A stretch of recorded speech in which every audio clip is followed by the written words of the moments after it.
Hey guys, and welcome back to Eden's Angora yet again. I can't stop hand carding now that I started. Help! It's so much less efficient than my drum carder, but I'm in love. So I thought I would continue my hand carding series by adding how to blend fibers on hand cards. Now, this is a fairly simple process on a drum carder, but it can be a little bit more tricky on hand cards, especially because Angora is so light. So we're gonna go through all of that today, and I hope it helps you guys out, especially if you're just getting started.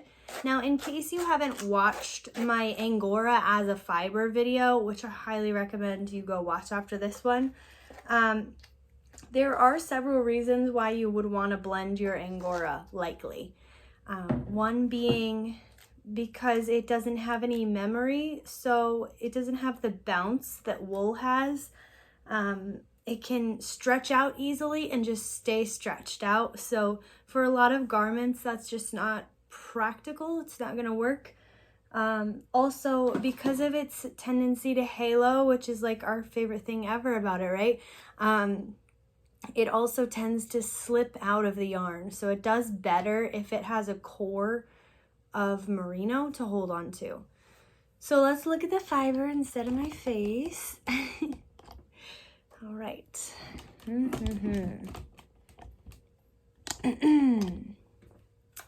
Okay. So I'm using merino. That is the lowest micron count, I believe, wool. Yes, I know it is. I don't believe, I know. So we want to use merino if you want the highest quality, softest yarn. The other thing to consider is that merino comes in colors, and that means that we can alter the color of our finished product quite a bit. When I started, I was just, I don't know, stuck in a mental rut. I was like, dang it, all of my colors are going to be more diluted by adding merino, because I was only working with light merino. But now that I discovered it comes in all sorts of colors and expertly dyed as well, I can actually enhance the color of my Angora by adding merino. So this is black French Angora from last year, and I want to make it blacker. I don't want a light gray yarn. I want a really dark yarn. So I chose a black merino, and I'm just gonna really, really lightly layer it. Now, this merino does not need carded, right? It's already smooth. So we're not gonna worry about that too much. And I do have to pick through some of this fiber. I apologize. It's not all in order. Okay, so we're just gonna do that in a light layer, not worry about it too much, and then just do a light layer of Angora on top of it, okay? Now, because Angora is so soft and so fine, it likes to fly away, which is why we're gonna try to sandwich it. Oh, look at that. That just came out beautifully. You can see those longer merino fibers. Only some of them pulled off, which is exactly what I wanted to achieve, is a blending. And I always use a lifting motion. The other thing is you don't want to come all the way to the tail end of your carder back here. You don't want to be working back there, because I forgot to mention this in my other hand carding video, but your fiber can loop around these last teeth, and that's really annoying. It'll form a little loop and be really difficult to work with.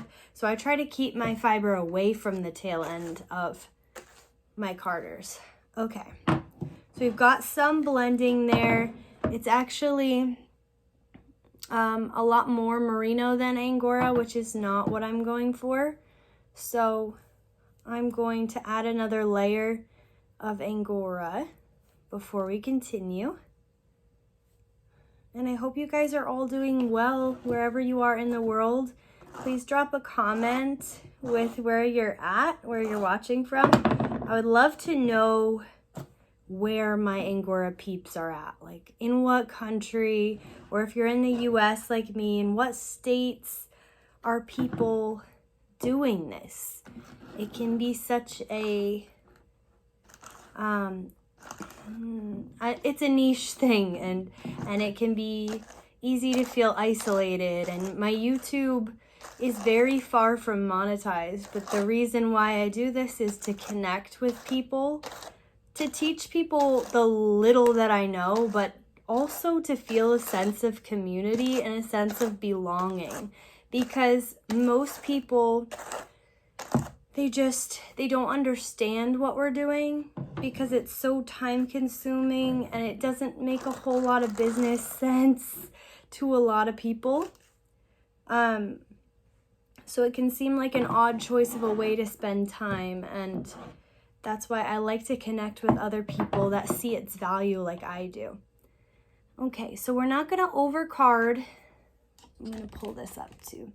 It's kind of a weird camera angle.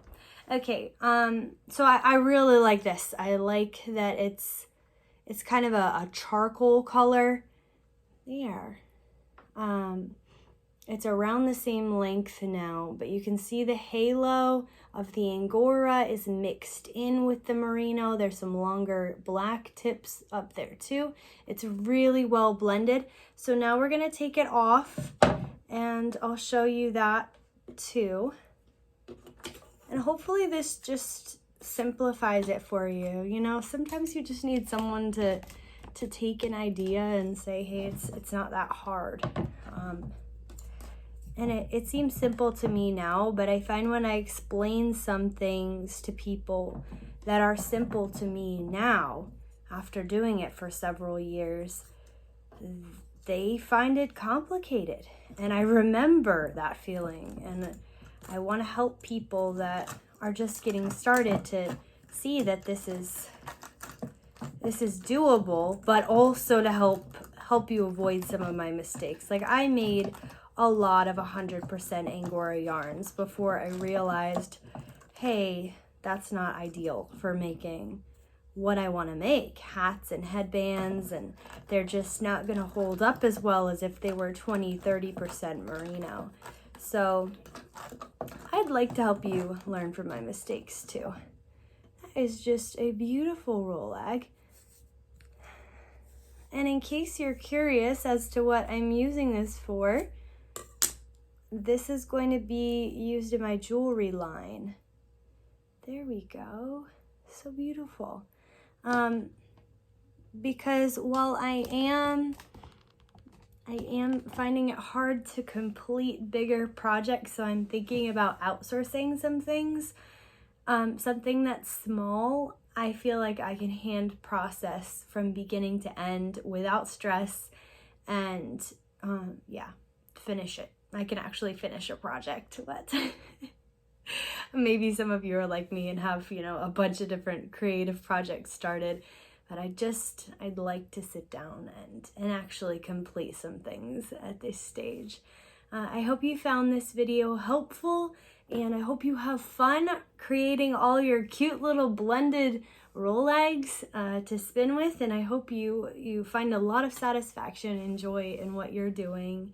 And thank you so much for spending some time with me. If you liked this video, please give it a thumbs up, and please subscribe if you want to see more things like it. Again, drop down in the comments, where are you? Where are my people at? And please also include any video requests. I would love to make videos for you. So yeah, take care wherever you are in the world. Bye.